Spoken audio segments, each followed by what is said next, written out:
Have confirmed 2 people were killed from what Baton Rouge police say was a targeted shooting. 4 o'clock, multiple people have been shot near the Mall of Louisiana this afternoon. 2 people are, 2 others are at the hospital right now getting treatment here. We want everybody here in the community to know that this is a targeted shooting.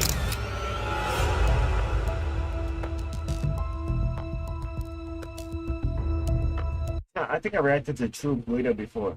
Ain't he like the rapper from like Louisiana? Whatever he beef with I don't even know, I forgot now. But yeah, I think I reacted to him before. TrueBleeda, aka Dante Dorsey, was born and raised in Why you gotta expose his federal government name like that? I don't know why they do that, bro. Why do y'all do that? Is that like making out like why? Just why? Baton Rouge. Dante was a rising star in BR's rap scene, with nearly 2.7 million views on YouTube and a growing fan base. He was sometimes compared to NBA YoungBoy because of his young age and because of their similar sounds. His lyrics included lines like, "Quick to pass away for my respect, I'm nothing like these other people."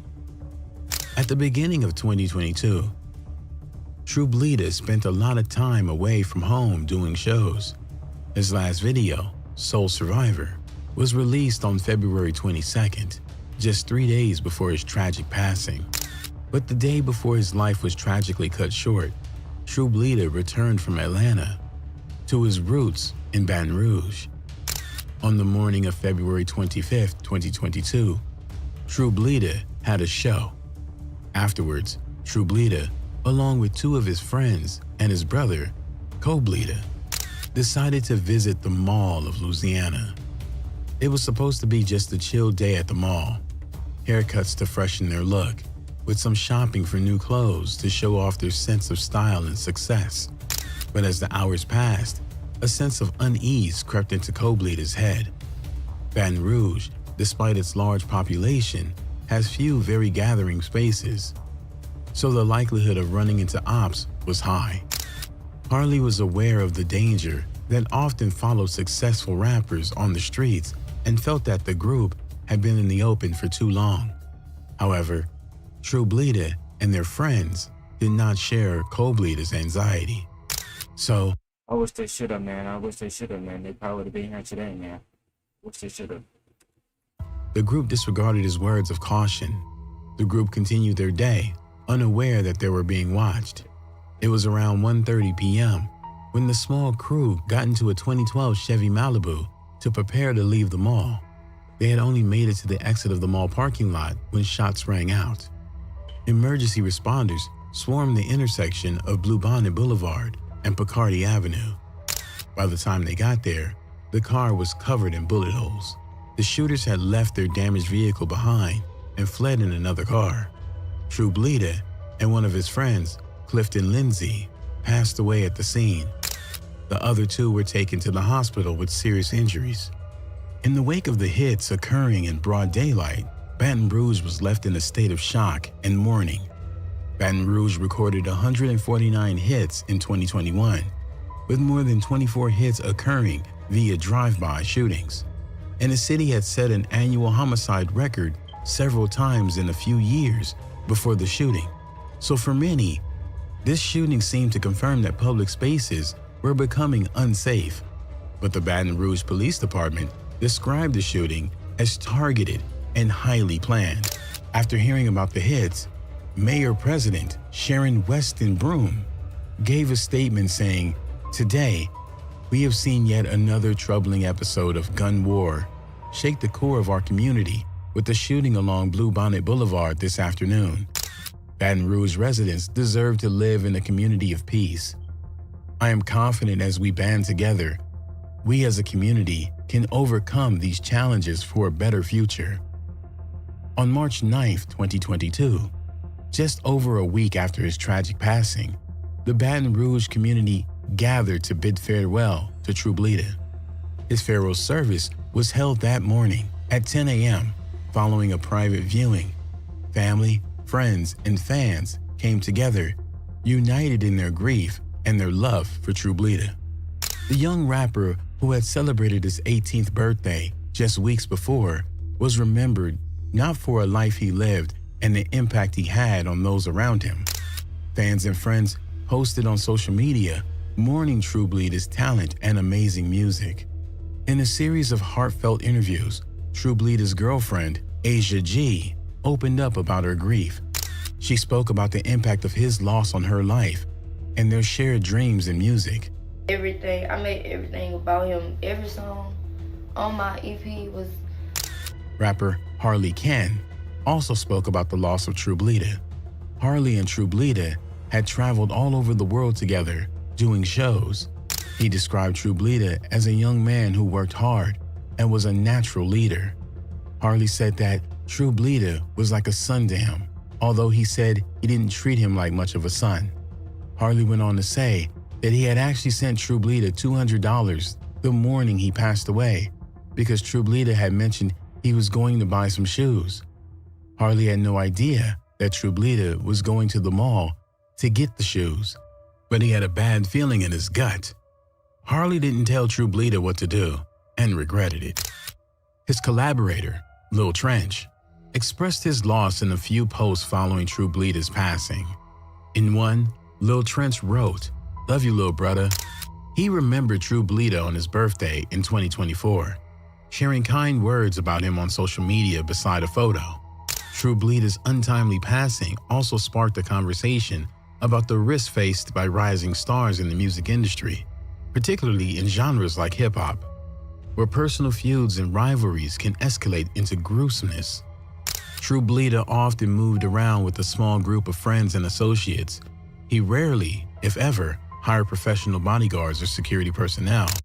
That's why when I did things, bro, I ain't doing that. I ain't getting bodyguard, bro. You know I'm not about that life or anything like that, bro. It's just the fact that, bro, you don't know who's hating on you like that, bro. So you always gotta, all you gotta is to keep yourself safe, man. Always. Some believe he made himself a target by going to basically the only social spot in Baton Rouge to do his shopping instead of browsing online or utilizing a personal shopper. The Baton Rouge Police Department's investigation into TrueBleeda's life led them to a group called the Vultures that was involved in the shooting. This was because the Bleedas and the Vultures had a long-standing beef with each other. But who are the Vultures and the Bleedas? I know about the Bleedas and the Vultures beef. Let me know comment down below if I do. I know about it now because I reacted to the documentary about it, though. Let's start with the Bleedas. On March 29, 2014, Kamon Dorsey was shot and hit. After that, his younger brother, Co-Bleeda, and TrueBleeda started a rap group called the Bleedas. They were all from the Glen Oaks neighborhood, which over the years had become known as one of the most crime-ridden areas in the city's north side. Across the highway, in Bankstown and Scotlandville, another group formed the Vultures. While members of both groups had been friends when they were kids, the many rivalries and hits had broken them up and put them on opposite sides. Bro, I can't stand that happen, bro. That happens so many times, bro. The groups are cool with each other, bro, and then something bad happens and then they just start splitting up, man. That sucks, man. On December 2nd, 2021, NBA Ben 10 and his cousin Jug were confronted while driving from New Orleans to Baton Rouge on I-10. Jug was hit. Following this, the Bleedas posted on Instagram and released songs about Jug's passing. This led the Vultures to believe the Bleedas were involved, escalating the rivalry to all out for each other. Investigators considered this chain of events the public taunt and the pattern of ongoing viciousness between the groups, and concluded that the shooting of TrueBleeda was a retaliatory act by the Vultures. But it would take almost 2 months for the police to make an arrest. On April 14, 2022, Demontrion Grimm, known as Dubug, was taken into custody and charged with the hits of TrueBleeda and his friend, Clifton Lindsay. Detectives wrote in arrest documents that Grimm and others tailed them from a vehicle that they later ditched. Some of the documents is hidden from view. Blacked out paragraphs hide clues that police used to track Dubug, which will hopefully be used for future suspects and arrest. The drive-by shooting was on Friday, February 25th.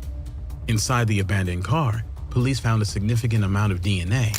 Police identified a DNA profile and had a search warrant approved for Debug by the next day. But Debug wasn't swabbed for DNA until a month later, when he was arrested on other charges on March 29th. DNA confirmed a match on April 8th, and he had hit charges added on Thursday, April 14th, to the others he was facing for unrelated crimes.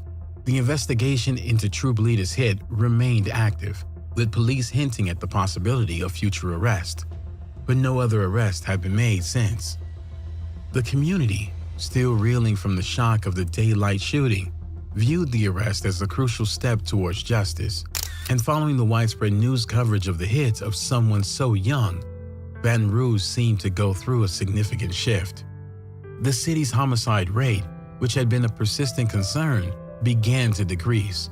In 2022, the number fell to 115. That's extremely good, bro. Extremely good. Congratulations, man. That's extremely good. And the following year, it dropped even further.